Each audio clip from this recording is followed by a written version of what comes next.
Halo sahabat wirausaha, sudah tahu belum bedanya modal kerja dan modal investasi? Mau tahu cara menghitungnya dengan benar? Pertama-tama, kita pahami dulu yuk arti modal itu apa? Modal adalah keseluruhan biaya awal yang perlu dibelanjakan untuk memulai atau mengembangkan suatu bisnis agar dapat menghasilkan keuntungan dan bertumbuh secara berkelanjutan.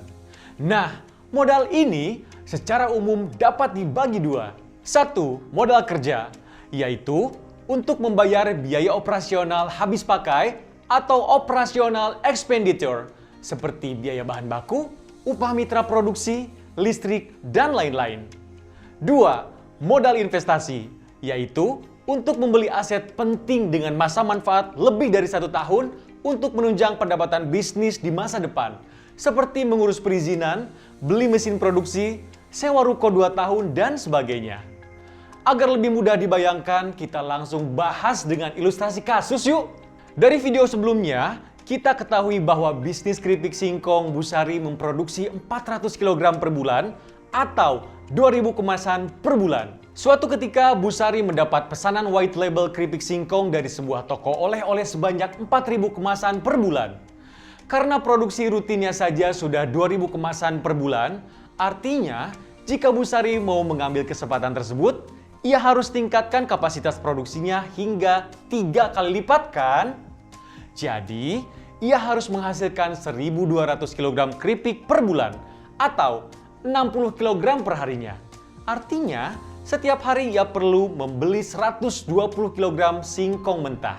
Ia pun merasa bahwa kondisi dapurnya tidak akan cukup luas mengakomodir skala produksi tersebut. Ia membutuhkan peralatan produksi dan tempat yang lebih luas. Jadi, berapakah kebutuhan tambahan modal yang dibutuhkan Bu Sari? Bu Sari jelas akan membutuhkan modal kerja untuk membeli bahan-bahan dan upah tim produksinya. Dari video sebelumnya kita ketahui total biaya produksi untuk memproduksi 400 kg atau 2.000 kemasan 200 gram per bulan adalah Rp12.260.000. Dengan menggunakan metode estimasi garis lurus, maka tambahan modal kerja yang dibutuhkan Bu Sari untuk memproduksi 4.000 kemasan white label tadi adalah Rp24.520.000. Namun, Bu Sari juga akan membutuhkan modal investasi, yaitu untuk sewa tempat produksi 2 tahun sekaligus, beli peralatan produksi, dan lain-lain. Berikut rinciannya. Menyewa bangunan seharga Rp25 juta per tahun, namun harus dibayar minimum 2 tahun sekaligus.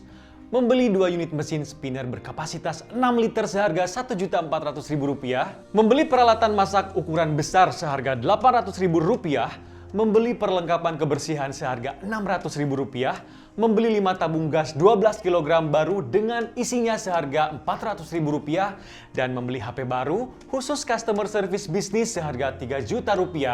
Dengan total modal investasi 60 juta ini, Bu Sari bisa tingkatkan kapasitas produksinya bahkan 10.000 kemasan per bulan. Dengan demikian, total tambahan modal yang dibutuhkan Bu Sari adalah sebesar Rp84.520.000. Pertanyaannya sekarang, apakah Bu Sari perlu mengajukan pinjaman sebanyak itu ke bank atau lembaga keuangan lainnya?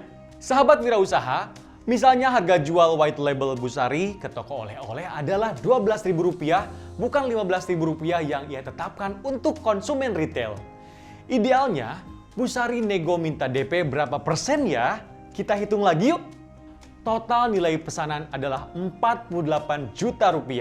Sementara kebutuhan modal kerja untuk menutupi seluruh biaya produksinya adalah Rp24.520.000. Skenario ideal negosiasi adalah agar konsumen atau buyer bisa membayar DP atau uang muka yang mencukupi biaya produksi. Dalam kasus Bu Sari, artinya minimal 51% atau 50% juga masih gak apa-apa deh. Dengan adanya DP ini, beliau cukup mencari modal dari lembaga keuangan untuk kebutuhan investasinya aja. Kalau bisa bayar biaya bunga atau jasa untuk pinjaman 60 juta, mengapa harus pinjam 84,5 juta? Ya kan? Untuk belajar topik-topik bisnis lainnya, kunjungi website berikut ini. Cerdas berbisnis, cerdas finansial. Semoga bermanfaat. Sampai jumpa.